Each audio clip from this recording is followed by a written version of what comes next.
So this right here is my Endler ecosystem tank, and it has now been running for 165 days. Now you're probably thinking, didn't you literally just post a 150-day update video like 2 weeks ago?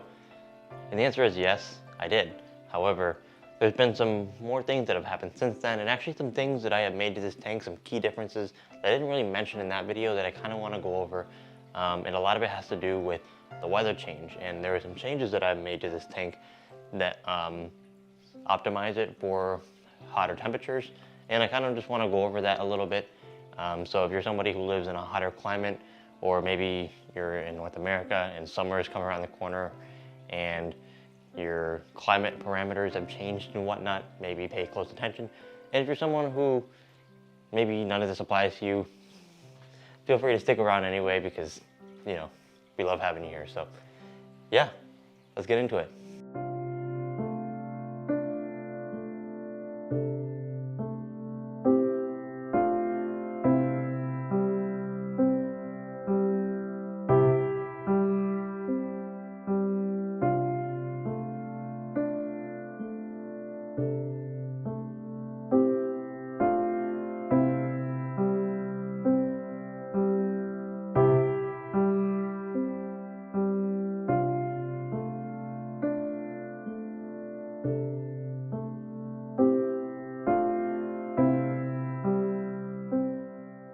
So first order of business is I'm going to do a little bit of a cleanup. We're not going to do too much because I already did trim it a bunch 2 weeks ago.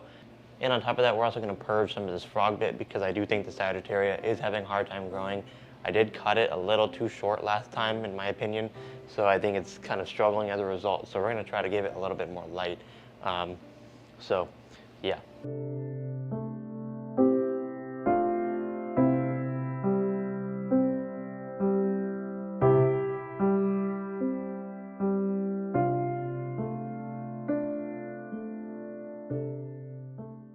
Alright, so we didn't remove all the frog bit, but we removed enough to where the Sagittaria in the middle can now get a lot more light. So that should help things. And I actually kept some of these bigger bits here. As you can see, well, you probably won't be able to see, but these guys back here are actually rooted into the substrate, like they don't want to budge.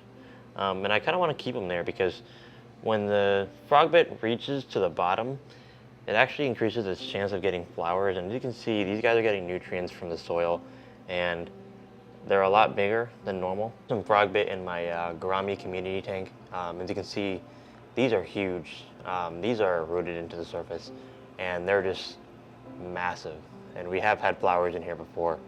So yeah, that's what happens when you just let them do their thing and you let them absorb the nutrients from the soil. You know, you have nutrient-rich soil, but then they're also getting the CO2 from the air. So now that we got that out of the way, we're just gonna start removing some of the algae that's in here. So when this tank was first getting up and going, we were having some severe staghorn and algae problems left and right. It was never something that I couldn't manage, but it was just growing like crazy. However, that being said, I will say, adding the peace lily in here, it has been so much more manageable. So yeah, just thought I'd get that out there. The peace lily is contributing a ton to just absorbing nutrients, and the algae hasn't been as bad, so just thought I'd get that out there.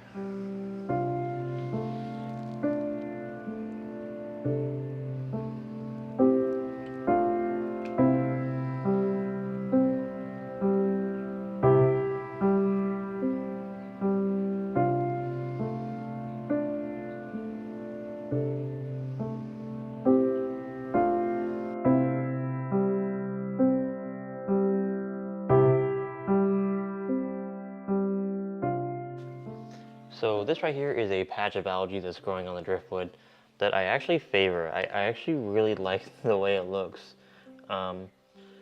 So I usually leave a lot of this stuff here, and then when it gets too out of control, I'll actually go over it with a toothbrush. But for now, I'm just going to keep it because it really adds to the natural look of this tank, in my opinion.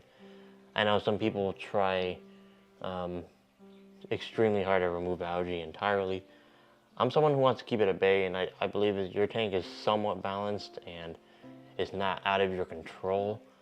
I think it's not a problem. And, you know, here, I personally really like the way it looks.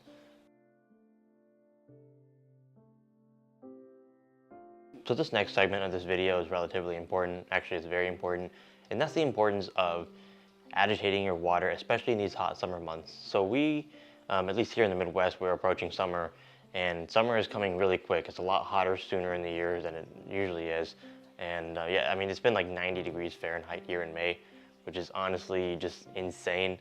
So yeah, I just want to stress the importance of surface agitation and getting oxygen into your water.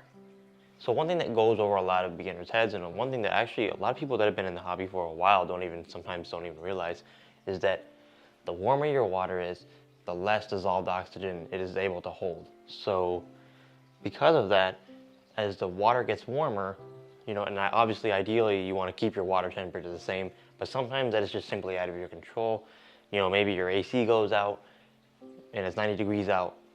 Obviously it's not a favorable factor, but it happens.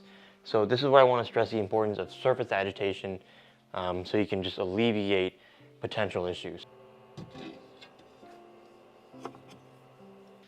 So this right here is a lily pipe holder, and it's actually similar to the one that I have on here right now. It was one that I designed basically just to hold a lily pipe on a rim tank, because the plastic clips that came with these didn't work on a rim tank. They were made for a rimless tank. That's a whole other thing. But anyway, this one is taller than the one that I have on there already, and this is going to allow us to have our lily pipe in such a way that it skims across the water rather than being fully submerged underwater. So let's go ahead and swap the shorter one out with this one. We're going to go ahead and put this new guy on.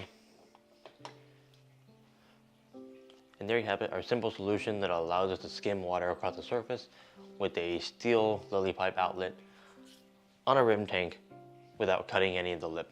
So yeah, it works out pretty well. It promotes gas exchange, and better yet, it's perfectly measured out, so that way we're not dropping any water, we're not splashing anything. It's just very subtle, and it's very peaceful, and it's extremely quiet.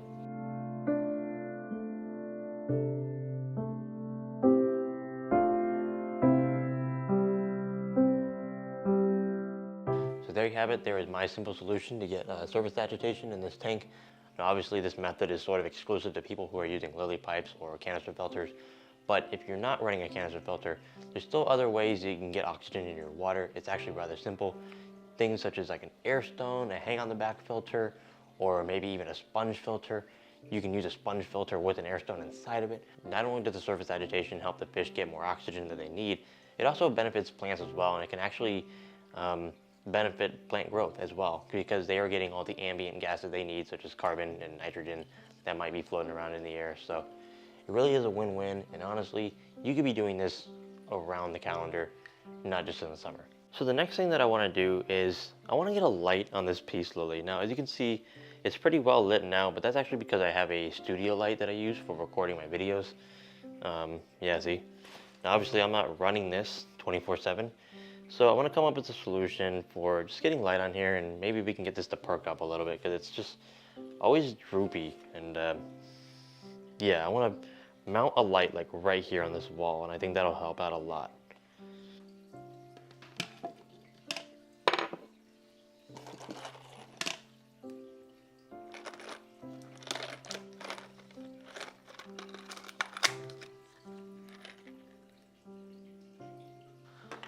Alright, so here we have the Fluval Plant Nano Light. It's actually a really solid light, I like it.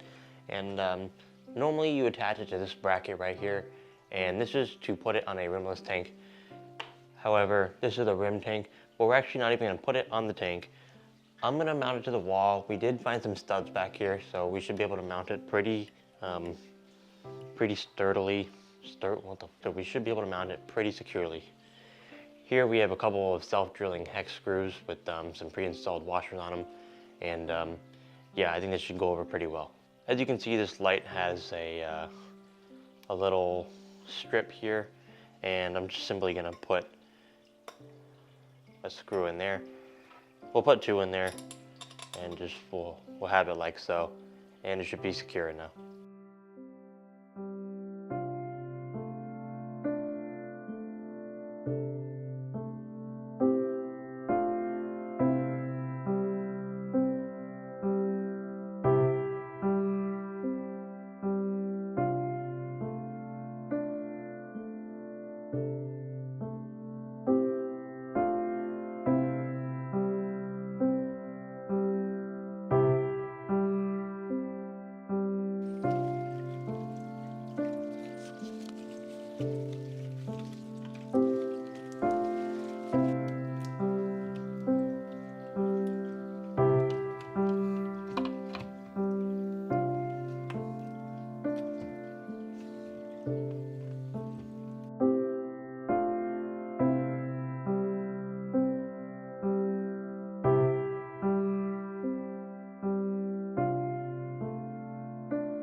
So overall, I'm really liking the way that the aquarium looks.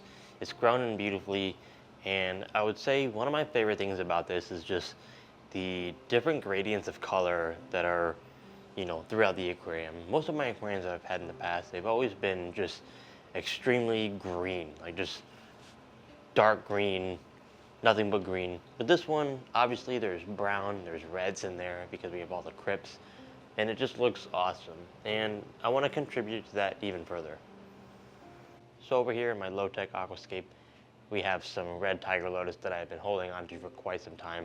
It actually looks really cool in here. It's not even planted or anything, it's just been keeping it in here. And I want to put this in my Endler ecosystem, so let's go ahead and get this out.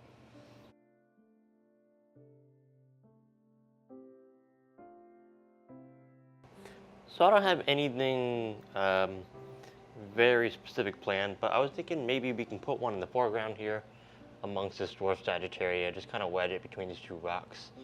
I think that looks pretty good. And then we have a second one, and this one I actually want to put in the back because tiger lotus, it kind of grows however you trim it. So if you trim it a lot, it'll actually grow and stay lower and kind of spread. But if you don't touch it, it basically just goes up to the top of the water. And yeah, I kind of want to have like a variety of that. So this one in the front, we'll kind of keep it low, and then we'll plant some in the back, and we'll just let this one go wild and grow as tall as we want it to grow. All right, so that pretty much wraps up this video. We made a lot of really cool changes. We made the direct light source for the peace lily, so hopefully the peace lily will start perking up. We added the lily pipe riser, which allows us to skim the water across the surface to promote oxygen exchange. And we added 2 red tiger lotus plants in here. And this tank is only gonna look more colorful from here. So I'm super excited with where this tank is going. It seems to only be getting better every time we post a video. So super stoked about that. So yeah, I think I'm gonna sign off. We're gonna feed them some spinach. Spinach is great fiber content for fish, and it really helps them digest food better. So we're gonna go ahead and boil up some spinach. I'm gonna feed it to them, and I'm out of here, and I'll see you on the next one. Peace.